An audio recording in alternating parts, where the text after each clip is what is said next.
Delighted to say today, back on the channel, I've got the Reclaim Party's London mayoral candidate, Mr. Laurence Fox. Laurence, how are you, mate?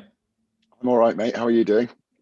Not too bad, not too bad. Obviously, we spoke quite a few months ago now. Since then, a lot's happened. Laurence, first of all, can you just tell people who perhaps aren't aware, the Reclaim Party, why did you set it up? What's it all about? What issues are you leading on?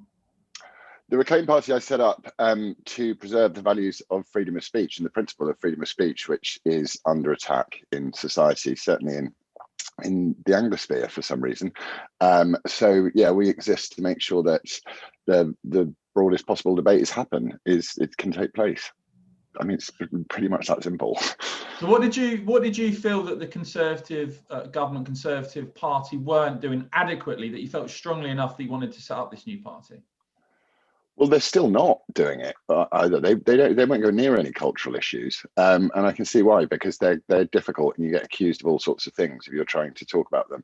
But you know, I mean, it's anything from the way the BBC are handled, which seems to be slightly improving, to you know, chest feeding, you know, not pointing out that this is you're just denying the existence of biological women. You know, where is Boris Johnson on this stuff? We need, so, you know, that the Conservatives aren't really conservative, I've noticed. Have you noticed that? Don't seem to be particularly conservative, which is odd, seeing as they're called the Conservative Party. Okay, and in terms of the London mayoral race, you've now entered that race. What motivated you to do that? Well, we've got the most divisive mayor that I've ever known. You know, he's such a divisive man. But I mean, first and foremost, we just got to get London open and working again. You know, we can't just bribe people to stay at home on furlough the whole time. That money could easily be spent out on, you know, motivating people to get back to work. Their cases are tumbling, the deaths are tumbling. You know, it's been a horrid time. But, you know, if the government are correct and they say their vaccine is working, then why on earth are we still locked down? I cannot see a reason for it. You know, so we need to get London working, and I think every day that it isn't open is another life trashed and a business ruined. And it's like, come on, man, let's get going. Let's open up and get optimistic again.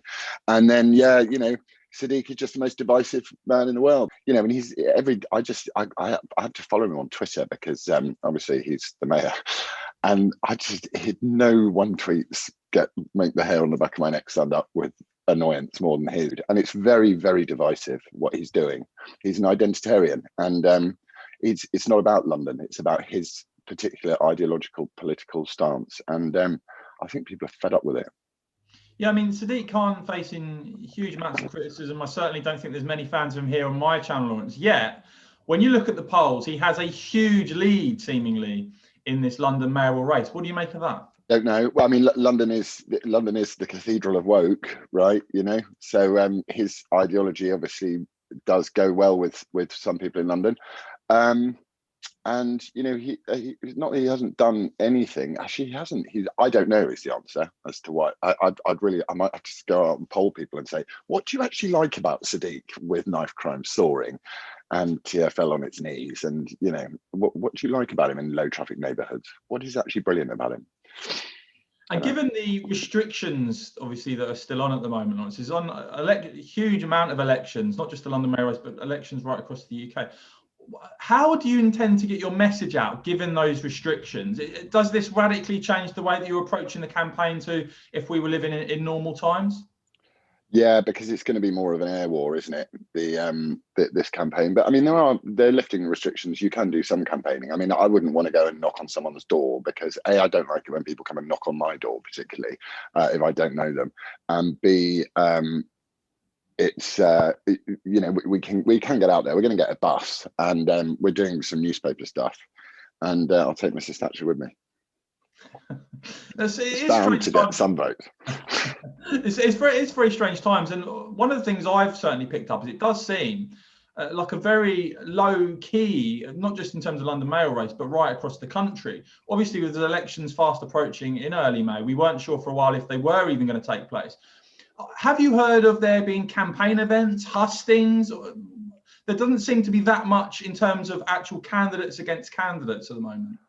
Not yet. No, I'm waiting to hear about all of that. But obviously, it would be lovely if there was. I mean, nothing would give me greater joy than being able to have a reasonable conversation with dear Sadiq.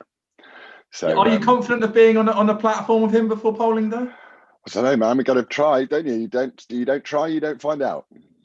Now, one of the things I wanted to talk to you about with the protests that we're seeing at the moment, I know that you've spoken about actually erecting more statues in London rather than pulling them down. Isn't that a novel thought? You said that you want every winner of the Victoria Cross and George Cross to be honoured with a plaque placed on the street where they were born. What do you make of these protests we're seeing at the moment? We're seeing ACAB chanted out. We just saw a war memorial desecrated yesterday. We saw Winston Churchill targeted again. What are you making of all of this, Laurence? I think it's imported from America, a lot of it. I went to the protest the other day as well, and it's so directionless, you know, and Andy knows over in the UK at the moment, so he's obviously very used to covering these protests, and I went along and he was saying to me, it's very reminiscent of what's happening in the riots in America. I think it's just very disenfranchised people who, I mean, one minute they'll be screaming, "Oh, cops are bastards," and then they'll be going, "Whose streets? Our streets," and then they'll be going, "Kill the bill," and you're just like, what is it that you want, guys? You're just screaming like narcissistic lunatics. It's such a horrible thing to do, to jump on the back of what is a horrendous tragedy. With Sarah Everard, and then for people just to jump on and use that, it shows that they're not really interested in anything but chaos, and they need to be policed hard. Just, again, two-tier policing there, we notice. Yeah, I mean, I think it's pretty despicable, some of the things we're seeing and hearing at the moment. My theory on this, Laurence, I don't know what you make of this, is that the far left have been shown repeatedly, obviously under Jeremy Corbyn when he was Labour leader, not to be able to win at the ballot box because they do not have mass public support. So instead, they go for these protests on the streets as an alternative tactic to try and influence the debate. But I just think it's far left extremism. It's aggressive. It's ugly. And I agree with you. I think in future, this is something that's going to be needed to be looked at because it's getting out of hand, isn't it? It's absolutely out of hand. And why I asked myself the question, if the chief of the Metropolitan Police was a man, would they still be in a job? Do you reckon? That's what I think. I think they'd be out of a job. As I'm aware, you haven't stood for political office before. You haven't stood as a candidate. It must be a bit of a different experience for you, Laurence. How are you finding it? Yeah, I mean, it's intense, as you can imagine. And I have to sit through meetings I would never have imagined that I'd be sat through a couple of years ago. So, but it's important, you know, it's not like I went, you know what, next step on the Laurence Fox path is becoming a politician. I'm an accidental politician, which I think in the end is going to be quite useful, because I'm not one of these, I'm not a Sadiq, and I don't look down on everybody else and go, you're beneath me. I'm one of you. So I'm just a concerned citizen in that way. So I think that's useful. But yeah, intense is how I describe it. What sort of things are people saying to you in terms of their concerns, in terms of the London mayoral race, in terms of their outlook and concerns that they're talking to you about overall? I think it's crime is huge. COVID recovery is huge. But the one of the things that's really, really getting on people's nerves is these low traffic neighborhoods. And I've gone out because I've got one of these.